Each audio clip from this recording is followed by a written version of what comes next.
Hey guys, welcome back to Let's Cook That. Today we'll be making some delicious and easy pork tamales with red sauce. It's very easy to make, you guys, okay? So I'm going to show you guys how to make that because I do have chicken tamales and beef tamales and cheese tamales, and somebody sent me a message and said, you don't have tamales de puerco in Chile, Colorado. So I said, I'm going to go ahead and make that for you guys since you guys have been watching a lot of those tamal videos. So now let's get started with those ingredients. The ingredients are the following. Of course, we have our corn husk. This one, I got it at Costco. And let me tell you, the hojas are very soft. They're not hard because when you find the hojas at the store that they feel like hard, kind of like crispy, they're like old, so try to make sure that they're nice and soft, okay? We're not going to use the whole bag, but there was a really good price. We're going to only use half of this for the amount of tamales. We're going to do about 3 to 4 dozens. And then we have our pork. I'm using a combo de para pozole, which usually it's always like espinazo or trocitos de puerco. So we're using that combo together with this one. With the pork cushion. It's like trozo de pulpa de puerco. We're going to use that one as well. And then to cook our meat, some onion, garlic, salt, and bay leaves. That's going to be for the, when we cook our meat. For our sauce, I have Guajillo Chiles, California Chiles. And let me tell you one more time, I got these at Costco. If you saw my Instagram story, I showed you guys when I was at the store. These are so nice. Like, they're very nice. They look like fresh, like chiles. They don't look old. So I already cleaned them out, took out the seeds. And then we have garlic. We're going to use a piece of onion, but I'm going to cut a piece from this one because this onion is pretty big. And then we have cumin, oregano, peppercorn, bay leaves. But remember, all the ingredients will be listed in the description box. And then I like to buy Masa para tamales preparada, which is prepared dough for tamales. This one, it's ready to use. You don't have to add anything, and it's really good. And then optional, if you want it a little bit spicy, you can add a chile puya. I left it in the bag because sometimes you guys are not very familiar with what kind of chile puya is. But this is it, puya chili. This gives it a little hint of spiciness, not that much. I'm only using 4 of them. And if you really want spicy tamales, you can use Chile de Arból. This is up to you of the amount. I'm going to add like 4 little pieces because I can't make it spicy because I have some here that won't eat it spicy. But if you want spicy, that's up to you how much you want to add, like a handful. Okay, so I already have a pot with water that I already started heating up. Let's get our onion and let's cut. And let's take off. Okay, what I'm going to go ahead is cut a piece off.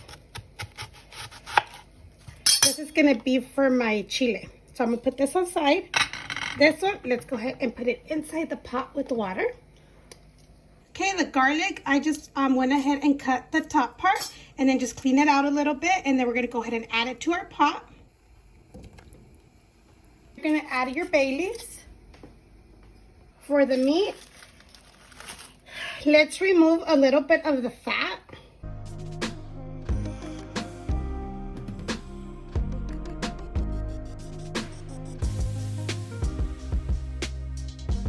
After you remove some of the fat, let's cut it up a little bit smaller, like in chunks, just so it could cook faster.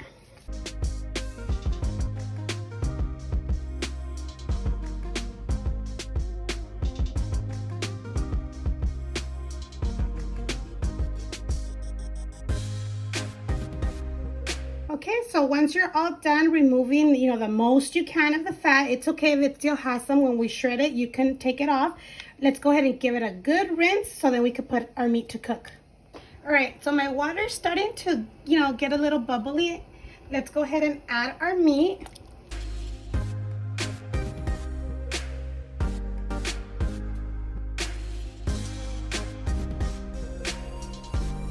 Then we're adding 1.5 tablespoons of salt.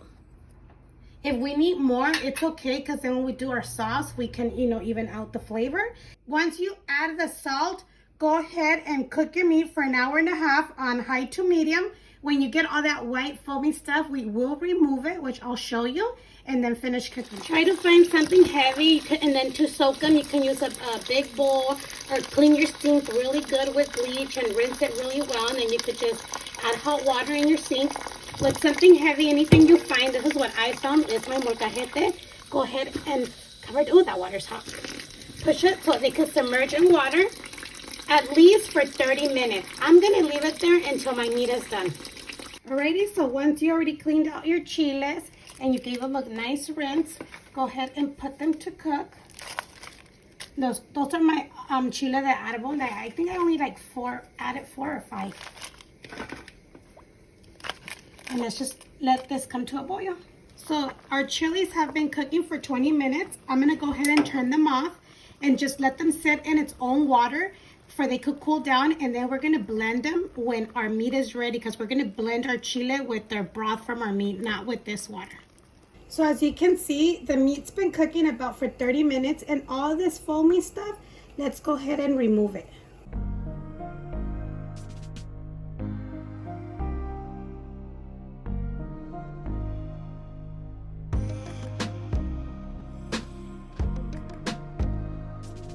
So it's been an hour and a half, and once your meat is done, go ahead and turn it off, and let's remove the meat.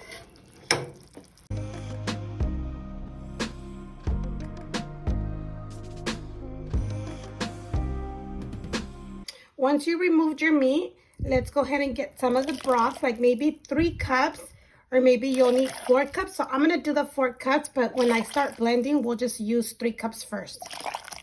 So once the meat cooled down a little bit, that, you know, it's not that hot so you can shred it, let's go ahead and start shredding the meat.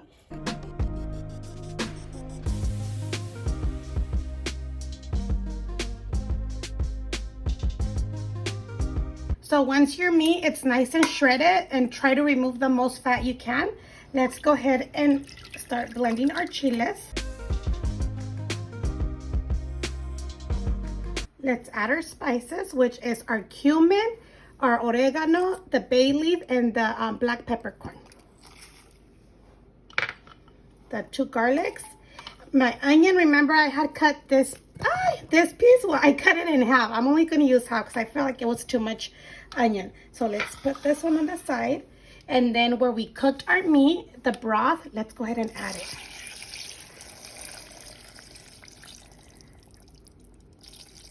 You know what? Let's add the 4 cups. I was going to do 3, but let's do the 4 cups.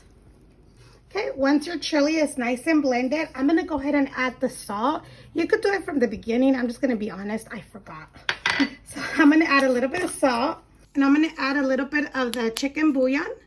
And this is actually to taste. So I'm just going to add that, blend it, and then we'll try it. Okay, so let's go ahead and add like a tablespoon of oil to a saucepan.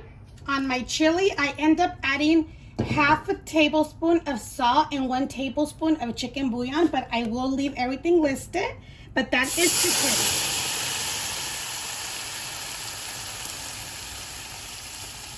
We're gonna go ahead and cook our chile so it could simmer, so it could get a better flavor. If you have a very, very good blender, you might not have to do this step of putting it in the strainer, but I always like to put it in the strainer. So I added a little bit more of the broth in the blender just so we can get everything out. And then let's go ahead and stir. And we'll let this come to a simmer for about 10 minutes. So our chile has been simmering for about 10 minutes. It does get a little thick, but if you want it more thick, like mole, like mole, when you blend it, you can go ahead and add like 2 tablespoons of flour, or like 6 saltine crackers, or like half a cup of breadcrumbs. Any of those things work to make it more thick, but for me, I think this is perfect. So now we're gonna add our meat. So once you mixed it very well, this is done, because you remember your meat's already cooked. Let's turn it off. So now that you have your meat ready, let's go ahead and get the masa. Try to take it out.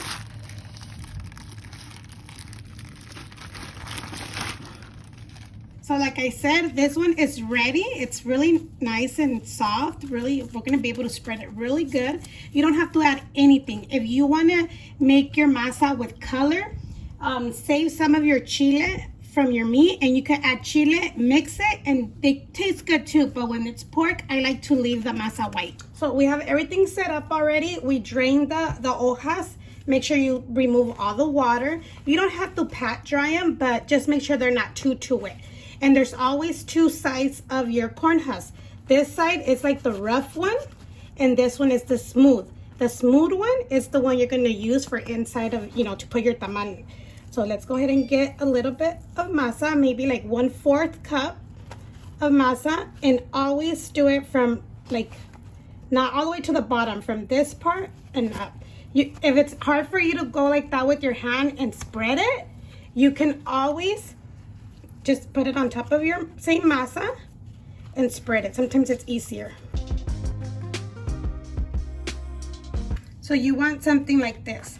This, do not put no masa from here up, from here and here. You don't have to go all the way to the end, and just like a thin layer, because remember the masa, when it cooks, it does get like thicker, like fatter. So you don't want a tamal full of masa. My dad would say like, ¿por qué tanta masa? ¿Y dónde está la carne? So you want it to not have too much masa. After that, and your meat's nice and cooled down, go ahead and get your meat. Add your meat. And then you're just gonna fold it. Fold. And then this part, go like that.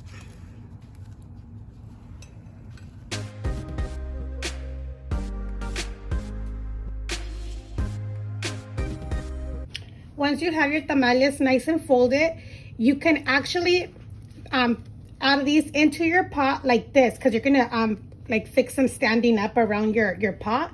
But since you do spill a little bit of chili and you want a juicy, delicious tamal, I like to use the wax paper sheets. I got these at Smart and Final, but you can also find them in Amazon, or you can find them in the Mexican markets by where the lard is at. I see that's where they usually have these at.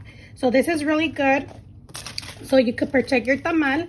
Just go ahead and get the paper and then just wrap it up and do everything to the rest, and then it's easier. So when you fix them in there, you don't have to worry about it. Just make sure you know what's the top part so you can put it on top of your pot.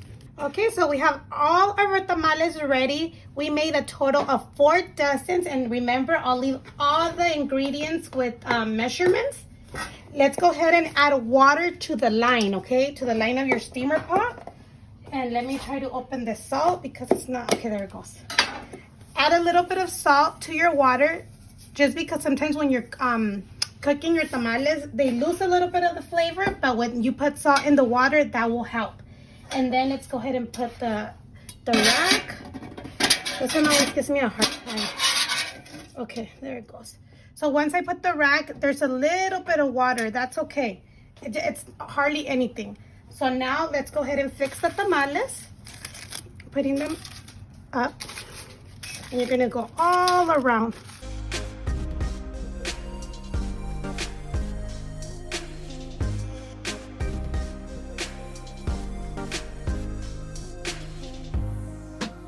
I did run out of wax paper because I've been having that for a long time, maybe over 2 years. So I didn't have enough for these. So these we're gonna just go ahead and carefully put them like standing up.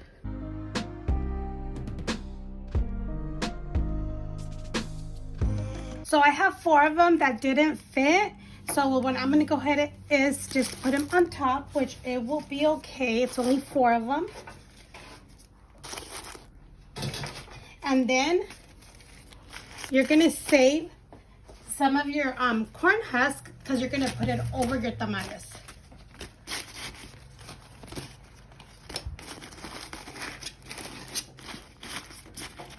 Now you're gonna go ahead and cover it with foil paper, or you can use a towel as well, but I prefer putting foil paper.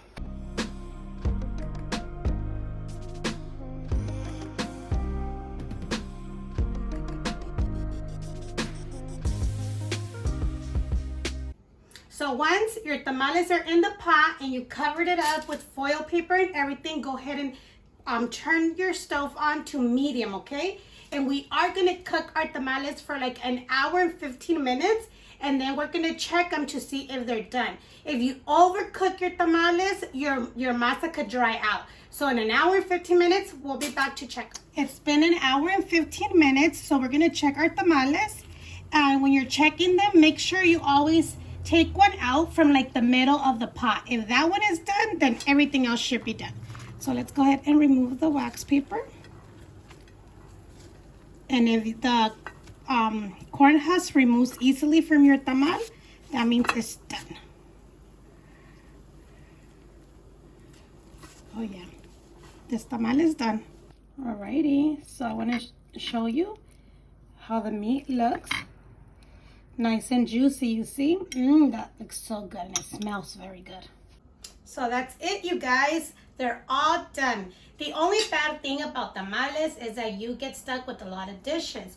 But just wash them as you go, and while they're cooking, finish washing the rest. That's why I washed them all, you guys. But let's go ahead and give this a try. Very good, very hot still.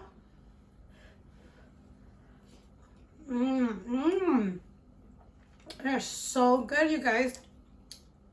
They're not dry at all. One little tip, if your masa, it's not workable, like it's not smooth enough, you can always add a little bit of your broth where you cooked your meat. Add a little bit to your masa, mix it really good, amasarla muy bien, and then that's when it'll be more smooth, so you can easily spread it on your corn husk.